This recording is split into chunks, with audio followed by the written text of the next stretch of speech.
Mr. Ashutosh Khajuria, Executive Director and Chief Financial Officer of Federal Bank, Dr. Ananda Amrut Mahal, Principal of this very distinguished college, Ms. Sudha Natarajan, Director, Times of India, Mr. Sumit Kakkar, Chief Credit Officer of Federal Bank, my close friend, Mr. Ashok Panwalkar, Executive Editor of Maharashtra Times, Mr. Shaju Kumar, Mr. Deepak Govind, and distinguished participants. When Mr. Panwalkar told me that I need to remain present this morning amidst you, it was a great pleasure. In fact, I cancelled all my programs in order to enable myself to be here. I was to go today to Konkan, but then in the morning I postponed my program to the evenings. Two things I must mention in the beginning. One, this is very distinguished college. Out of 700 affiliated colleges to the University of Mumbai, Sophia College had got its unique distinction so far its academic and other activities are concerned. And it was pleasure for me to visit at least I think 7 or 8 years when I visited once and only once probably when I was Vice-Chancellor of University of Mumbai. Second, I profusely congratulate and appreciate the Federal Bank for taking this initiative, which is absolutely unique, making you speak and express your voice, opinions, your agreements and disagreements with respect to the national issues facing economic, political, cultural, social problems, and so on. I'm extremely happy that Times of India and Maharashtra Times, its sister edition and organization, all of them jointly have started this endeavor, and nearly 1,500 colleges in 36 districts of Maharashtra, they will be participating in this debate. Eternal vigilance is the price of democracy. It means expressing fearlessly your opinion on any issue, disregarding what is the ruling party says, disregarding those who are defending the establishment say. That requires courage, that requires conviction, that requires integrity, that requires knowledge, and above all, it requires absolute fearlessness. Every society goes into some sort of upheavals at particular distant time. In 1947, we got freedom. We adopted Republic, Federal Democratic Republic. We started economic planning. We achieved many things. Our failures are glaring. And then we started economic reforms in 1991. Now we are second generation of economic reforms. There are several issues, political instability, success and failures of democracy, social problems, caste system, ethnic considerations and instability. Feminism is growing because they are establishing their hegemony and their sense of empowerment. Now there are several issues, economic, political, cultural and so on. And the student power is extremely important contributor to the national development. When I was student in 1960s, in 1966, the France de Gaulle regime was totally destabilized by the students' movement. In 1969, Sukarno regime in Indonesia was shattered by the students' power. In 1975, Navnirman agitation in Gujarat and the agitation in Bihar against Kapoor ministry, so the corruption issue, these governments were shattered. Emergency came in 1975 and nearly 150,000 people were arrested for 19 months. People revolted against that in 1977. They brought Janata Party to the power. And within 19 months, Janata Party collapsed and Mrs. Indira Gandhi came to power. Science, technology, stability of democracy, multi-party system, rise of the regional political party, the role of caste, the role of corruption, the role of muscle power, defective electoral system, freedom of press being curtailed several times. These are the number of issues that the country is facing today. And under these conditions, on this background, I am extremely happy that the Federal Bank is opening its Maharashtra chapter so far Speak India is concerned. Only 2 or 3 things I want to mention. This is a debating competition and this is not the elocution competition. In Sanskrit it is said that Shateshu Jayate Shura, Sahasreshu Cha Pandita, Vakta Dasha Sahasreshu. Means in 100% there is one brave man or woman. Okay? Then there is 1,000 people, there is one Pandit. Vakta Dasha Sahasreshu. In 10,000 persons you can get best orator or best elocutor. A person who is expressing his opinion or her opinion for that matter.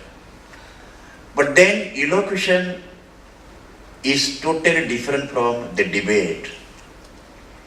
Debate is a higher stage of elocution. Elocution is a monologue. You are expressing your views in a very, very integrated manner, in coherent and cogent manner, with evidences, and then your job is over. Debating is totally different thing. Debating, in other words, I was just thinking when Mr. Panwalkar told me that this is debating competition, I was thinking, what is the distinction between the elocution competition and the debating competition? Debating means demolishing. Debating means becoming absolutely ruthless and providing antithesis to thesis. You know Hegel's dialectics philosophy, that you are having first thesis, your proposition, then there is antithesis, that is counter thesis, and then there is synthesis. You need not go for synthesis because there is no third party. Okay? Third party will be only the judges. Now the question is for synthesis. I shall be, see, I am deeply involved in Maharashtra Times for the very simple reason. See, Maharashtra Times has published my nearly 70 articles in one single paper. Probably I may be ranking much above, though I may not be a good debater probably, but I rank high, very high so far Maharashtra Times writership is concerned. And on the basis of those articles were published in Marathi, विकासाचा मानवी चेहरा, आर्थिक सुधारणा आणि विकासाचा मानवी चेहरा, that is economic reforms with human face.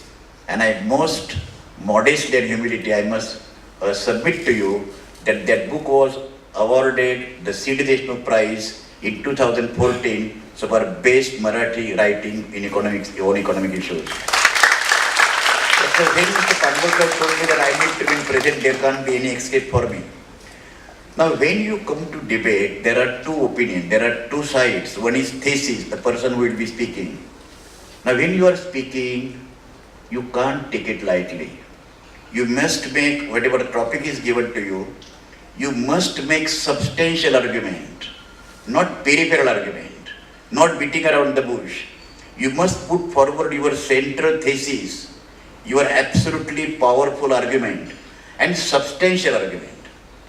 Then that argument must be supported by empirical evidence. You must give facts and figures. Third, your facts and figures must be absolutely right. But one can say 5% upside down, 5% variation in mathematics. In the sense, 5% wrong or 5% overestimation. But suppose one student was asked, where is Dhaka? He said that Dhaka is capital of Sri Lanka. The teacher said that if Dhaka is the capital of Sri Lanka, you appear directly for civil service examination and become the foreign minister of the country. You can't make this kind of statement. Your figures must be absolutely right or to the extent of 3-4% wrong. But suppose, for example, somebody says, what is India's current national income? In terms of dollars, India's current national income is 156 lakh crores of rupees. Now you can say 160 lakh crores of rupees. You can say 152 lakh crores of rupees, but you can't say 130 lakh crores of rupees. That's why your figure should be absolutely as far as possible right. Fourth point is, because you are given the type that your topic at random, okay, without giving you advance notice. That can't be the excuse for giving the wrong figures. Now, when you submit the counter thesis, now counter thesis also must be substantial argument. Now, there are two ways of putting your counter thesis. One, to demolish the argument in the beginning itself. That is called deductive method of the argument. I totally disagree with you.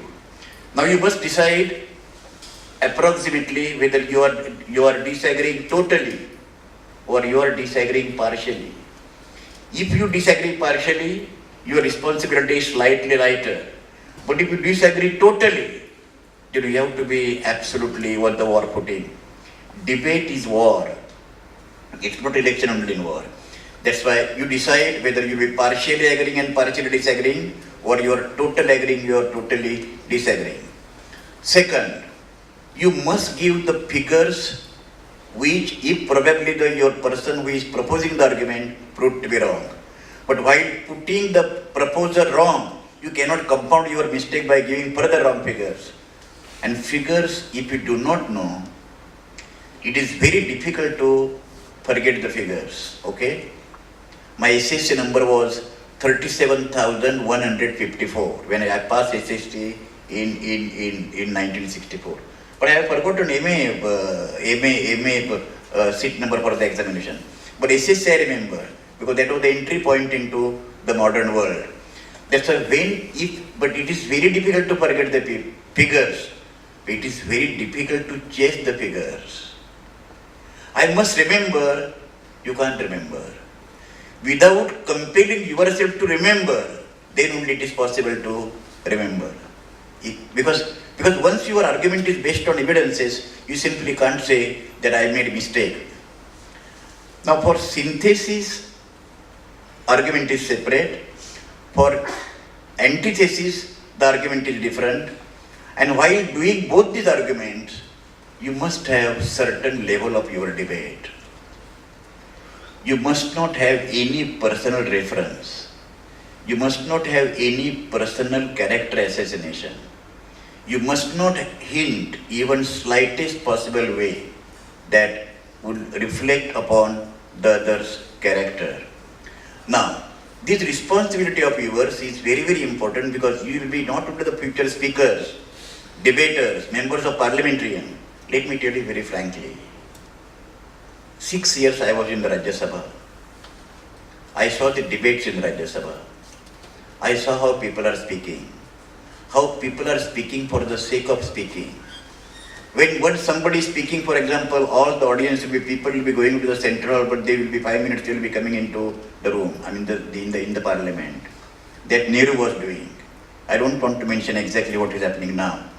But the question is that when you make the argument substantially, that is not presently happening, unfortunately, on number of occasions in Indian Parliament. This country is rising in certain respects. This country is declining in certain respects. Okay? We are finding very, very easy way, either for personal power or for party power or for national power. And these shortcuts, okay, they will be taking the nation backward. I simply give one illustration and I will finish. Suppose the argument is Padmavati film should be released or not. And there are two arguments. One argument is Padmavati film should be released for these reasons, 1, 2, 3, 4. Thesis. Antithesis, Padmavati film should not be reduced, 1, 2, 3, 4. Now what are the argument? Padmavati film is hurting the feelings of the people. Who are the people? Not the whole country. 125 crore people in this country whose feelings are hurt. That's why the argument is, people argued that whether Padmini was really born or not, according to recent evidence, Alauddin Khilji died in 1322. 1322. And Padmini was born 1540. That's why there was no connection. I had gone to Chittor. Now still people say whether she was born or not, our feelings are hurt. There is no argument. Why man is man? Because man, he is not woman. This is called circular reasoning. Why people were poor? Because they were poor. Now this can't be the argument.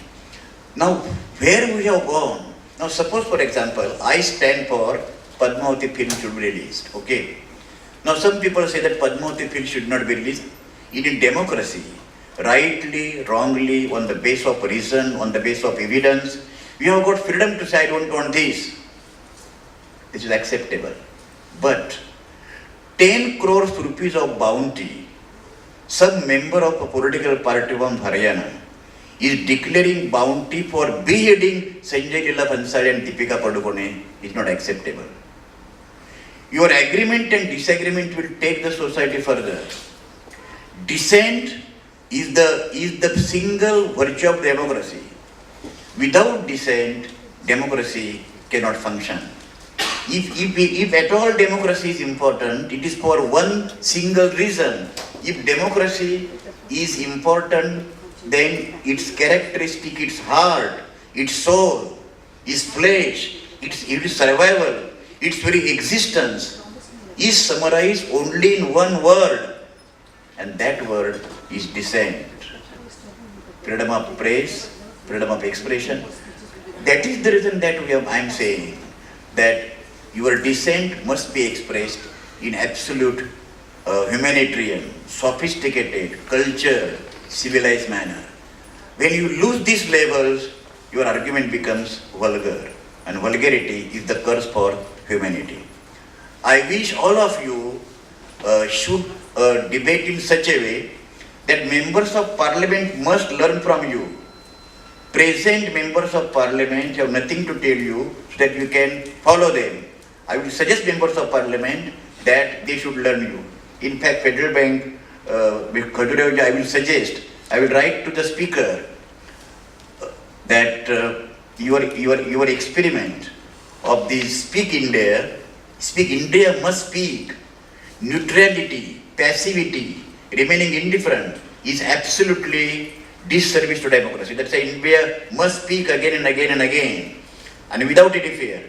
But I will write to Mrs. Sumitra Mahajan in my personal capacity as the ex-member of parliament. She knows me very well, I know her very well, that Federal Bank's this experiment, that Speak India, should be copied and imitated practically by every bank in the country, and we should have galaxy of speakers that people like me to be coming forward. Now I said, I shall be waiting for some time to see at least one or two debates. I suggest that so far this competition is concerned, I wish you all best.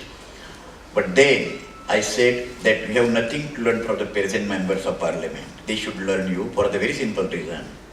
Aristotle long ago has written that children don't learn from parents. Parents must learn from the children. The last sentence is wrote that child is father to man. Best of luck to all of you, and thank you very much.